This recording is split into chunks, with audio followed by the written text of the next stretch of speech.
नमस्कार दोस्तों, कैसे हैं आप लोग? आज मैं डिस्कशन करने वाला हूँ एक न्यू आईपीओ के बारे में। देखिए जितने सारे आईपीओस मार्केट में आ रहा है, एक-एक करके सारे डिटेल्स मैं आपके साथ शेयर कर रहा हूँ और बहुत सारे कंपनीज़ के अच्छा खासा आईपीओ देखने को मिले और उसके ऊपर मैंने पहले ही आपको बता के शेयर किया था कि उस कंपनी के ऊपर अ, मैं ज़रूर अप्लाई करूँगा क्योंकि वो कंपनी बहुत शानदार परफॉर्मेंस किया है और लिस्टिंग भी अच्छा खासा दिखाया है और इस कंपनी के ऊपर भी डिटेल्स में चर्चा करूँगा क्योंकि इस कंपनी के आईपीओ मुझे लगता है एक अच्छा खासा लिस्टिंग है दिखा सकते हैं। कंपनी का नाम आप देखेंगे कंपनी का नाम है आप एक बार चलो मैं कंपनी का नाम आपको दिखा देता हूँ। देखिए कंपनी नाम दिखाने से पहले एक बार कंपनी का बिजनेस मॉडल समझ लीजिए। देखिए कंपनी एक इलेक्ट्रॉनिक्स कंपनी है जहाँ पे देखा जाए तो सोलर प्रोजेक्ट के ऊपर साथ ही साथ मशीनरी और इलेक्ट्रॉनिक्स प्रोडक्ट के ऊपर कंपनी काम करता है। कंपनी स्टार्ट हुआ था 1990 में और फास्ट जो माइलस्टोन को अचीव किया कंपनी और वो भी 2008 में। तो बेसिकली कंपनी का 2012 में फास्ट आप देख सकते हैं एम एम्ब्रो हाउस बिल्डिंग जो बिलिंग्स है उसके ऊपर अचीवमेंट किया। 2013 में आप देख सकते हैं एक्सप्लेनेशन जो है कंपनी इस तरीके से जो अचीवमेंट किया है जो सालों में अचीवमेंट किया है वो अचीवमेंट यहाँ पे देखने को मिल रहा है। तो चलो अभी कंपनी का प्रोडक्ट क्या आप देख सकते हैं कंपनी किस तरीके से प्रोडक्ट्स को बनाते हैं और किस तरीके से प्रोडक्ट्स के ऊपर कंपनी काम करते हैं। तो सोलर में लगने वाला जो प्रोडक्ट्स होते हैं वो भी बनाते हैं साथ ही साथ और भी बहुत सारे कैटेगरीज के प्रोडक्ट कंपनी बनाते हैं। सबसे बड़ी बात है इसका कंपनी का क्लाइंट्स बहुत स्ट्रांग है।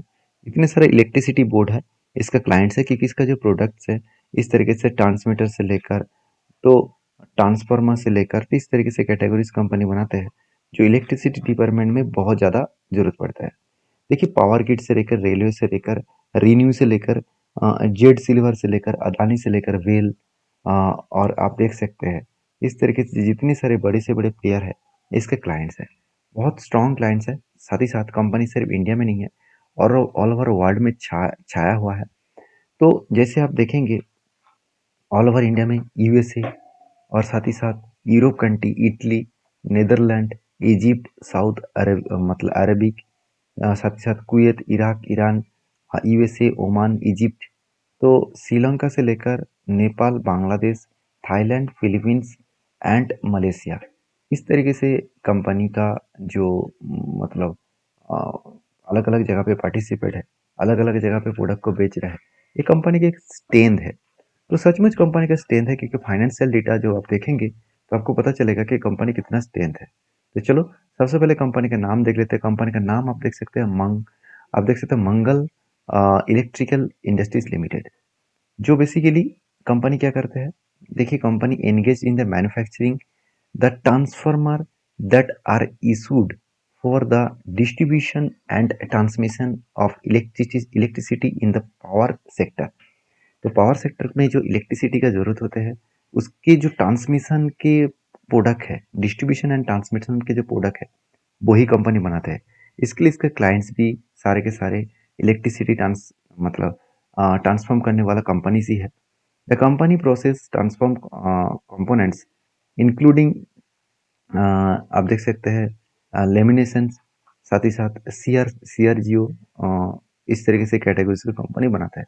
कॉयल से लेकर असेंबल से लेकर कंपनी प्रोडक्ट को बनाते हैं। साथ ही साथ कंपनी का जो बेसिकली बिजनेस है उस बिजनेस में टोटल अराउंड कंपनी कितने कैटेगरी में काम करते हैं वो सारे कैटेगरीज यहाँ पे मेंशन किया गया है। अभी एक चीज को आपको ध्यान से देखना होगा टोटल कंपनी का परमानेंट एम्प्लॉय है 761 एम्प्लॉयज है। उसके बाद बाकी एम्प्लॉय जो है वो कैजुअल एम्प्लॉय है। तो कंपनी का परफॉर्मेंस चलो एक बार देख लेते हैं। परफॉर्मेंस मुझे बहुत स्ट्रांग लगा क्योंकि कंपनी का अगर आप रिव्यू देखेंगे तो सॉरी रेवेन्यू देखेंगे तो 22% का ग्रोथ हो रहा है ईयरली। तो किसी कंपनी का अगर 22% ईयरली ग्रोथ हो रहा है रेवेन्यू और वो भी 1990 से लेकर स्टार्ट हुआ कंपनी तो आज का दिन का कंपनी तो है नहीं पुराना कंपनी है। तो अराउंड आप बोल सकते हैं 35 ईयर्स का पुराना कंपनी है। तो 35 ईयर्स का पुराना कंपनी का मैनेजमेंट 22% इंक्रीजिंग कर रहा है हर साल प्रॉफिट को सॉरी सेल्स को और प्रॉफिट मार्जिन है 126%। तो मेरे लिए ये बेस्ट परफॉर्मेंस है क्योंकि आप खुद ही देख सकते हैं एसेट 221 करोड़ 246 करोड़ 330 366 करोड़ एसेट अच्छा खासा ग्रोथ हुआ। टोटल इनकम के बारे में बात करूँ तो टोटल इनकम भी आप देख सकते हैं, शानदार टोटल इनकम ग्रोथ हुआ। 357 से लेकर 452 और फिर 551 टोटल इनकम यहाँ पे करोड़ों में ग्रोथ हुआ। अभी देखिए प्रॉफिट ग्रोथ में 24 करोड़ 2023 में था, 2024 में कंपनी का प्रॉफिट ग्रोथ डाउन हो गया, तो करीबन करीबन 4 करोड़ कम हो गया। और उसके बाद देखिए दुगना प्रॉफिट कमाया इस साल में, तो कंपनी का प्रॉफिट ग्रोथ बहुत स्ट्रांग है। अभी कंपनी का डेप्थ ऑफ इक्विटी कितना है? मुझे डेप्थ ऑफ इक्विटी थोड़ा सा ज़्यादा लगा, क्योंकि कंपनी का जो कर्जा है पहले 96 करोड़ था, अभी 90 बीच में 92 करोड़ बने।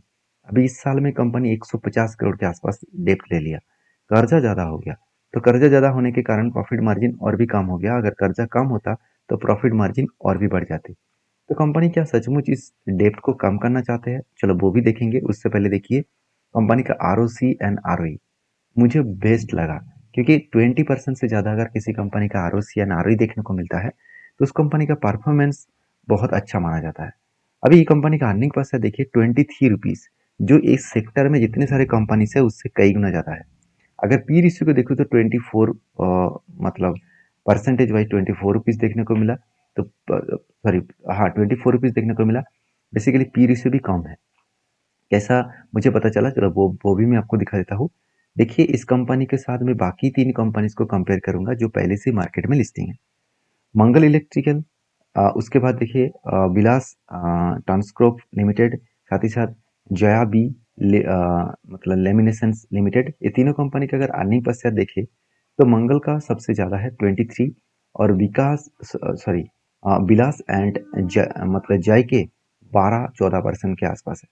12 एंड 14 के आसपास अर्निंग पर शेयर देखने को मिला, जो मंगलम का बहुत ज़्यादा है। और पी रेशियो के बारे में बात करूँ तो विलास के 36 है और जया का 18 है। अगर दोनों को मैं एक साथ जोड़ूं और मैं एवरेज करके एक बार आपको दिखा दूं तो आपको एक क्लियर विजन मिल जाएगा। तो दोनों का अगर जोड़ दिया उसके बाद एवरेज करके निकल गया 27। तो 27 और मंगलम का कितना है? इसका है 24। इसका मतलब P ratio sector wise average किया जाता है उससे भी कम है। तो ये सारे पॉइंट्स एक पॉजिटिव के हिसाब से देखा जाता है। अभी इस आईपीएल ले आने का मेन मकसद क्या है? सबसे पहले देखिए कंपनी जो कर्जा ले लिया 150 करोड़, उसमें 110 करोड़ वो कर्जा मिटाने के लिए पैसा मार्केट से उठा रहा है। कंपनी खुद बता रहा है रीपेमेंट और प्रीपेमेंट आउटस्टैंडिंग बोरिंग्स, मतलब कर्जा मिटाने के लिए वो यहाँ पे पैसा उठा रहा है। दूसरी बात, कैपिटल एक्सपेंडिचर कुछ खर्चा करने वाला है। खुद के जो राजस्थान का जो मतलब फैक्ट्रीज है वहाँ पे 87 करोड़ वो लगाने वाला है। साथ ही साथ कुछ फंडिंग वर्किंग कैपिटल का रिक्वायरमेंट है 122 करोड़। तो कुल मिलाकर टोटल कितना फंड उठाया जा रहा है, चलो वो भी देख लेते हैं। टोटल मार्केट से वो फंड उठाने वाला है करीबन करीबन 400 करोड़, और पूरा के पूरा पैसा ही वो बिजनेस में इन्वेस्ट करेगा। 1 रुपया भी प्रोमोटर खुद के जेब भरने के लिए नहीं लेके जाएंगे। तो ये पॉइंट्स मेरे हिसाब से ठीक ठाक ही है, मतलब बेस्ट है। क्योंकि अगर बिजनेस का पैसा बिजनेस में ही इन्वेस्ट हो रहा है तो वो अच्छी बात है। अगर वो पैसा प्रोमोटर के जेब में जाए तो वो बिजनेस में थोड़ा सा दिक्कत वाला बात आ सकता है। तो ये पॉइंट्स मुझे बेस्ट लगा। और दूसरी पॉइंट्स ये भी है, कंपनी का प्राइस बैंड रखा गया 533 से लेकर 561। तो प्राइस बैंड थोड़ा सा हाई है। तो हाई प्राइस बैंड में क्या होता है, रिटेल पब्लिक जो है उतना ज़्यादा इंटरेस्ट होता नहीं है, और बहुत सारे कैटेगरीज में भी इंटरेस्ट होते नहीं है। फिर भी कंपनी के परफॉर्मेंस के अकॉर्डिंग कंपनी के ऊपर इंटरेस्टेड तो मैं तो जरूर हूँगा, क्योंकि मुझे बहुत शानदार परफॉर्मेंस देखने को मिला। बीएससी एनएससी दोनों में लिस्टिंग गेन देखने को मिलेगा। कंपनी का आईपीओ के डिटेल्स के बारे में बात करूँ तो ओपनिंग डेट है 20 तारीख, मतलब कल से आईपीओ ओपनिंग होने जा रहा है, और इसका क्लोजिंग डेट है 22 तारीख। और सबसे मज़ेदार बात यह है कि कंपनी का लिस्टिंग डेट देखने को मिलेगा 28 तारीख। और इस आईपीओ में एक लॉट खरीदने के लिए आपको 26 क्वांटिटी खरीदना होगा, और 14,586 टोटल नंबर ऑफ क्वांटिटी को खरीदारी करना होगा, सॉरी अमाउंट्स को खरीदारी करना होगा। अभी चलो मेन एंड लास्ट पॉइंट्स में चले आते हैं। वो लास्ट पॉइंट्स क्या है? वो है कंपनी का ग्रे मार्केट प्रीमियम। मुझे इस कंपनी के ऊपर ग्रे मार्केट प्रीमियम कुछ देखने को नहीं मिला है। तो शायद इसको देखकर बहुत सारे लोगों को मन में यही होगा कि ग्रे मार्केट प्रीमियम जीरो है तो कंपनी तो लिस्टिंग ठीक ठाक नहीं दिखाएंगे। कोई बात नहीं, मैं इस कंपनी के लास्ट डे में एक बार वीडियो आपको बना के जरूर शेयर करूंगा। लास्ट डे का मतलब है इस कंपनी का आईपीओ में जो लास्ट डेट रखा गया है, अप्लाई करने का जो लास्ट डेट है 22 तारीख। इस दिन मैं एक बार वीडियो बना के आपको सुबह वीडियो बना के आपको शेयर करूंगा मैं इस कंपनी के ऊपर कितनी इंटरेस्टेड हूँ और किस कारण के वजह से इंटरेस्टेड हूँ। तो वो मैं आपको डिटेल्स में बताऊँगा, तब बताऊँगा क्योंकि अभी तक वो डेटा आया नहीं है। वो डेटा आने के बाद ही मैं आपके साथ चर्चा कर सकता हूँ।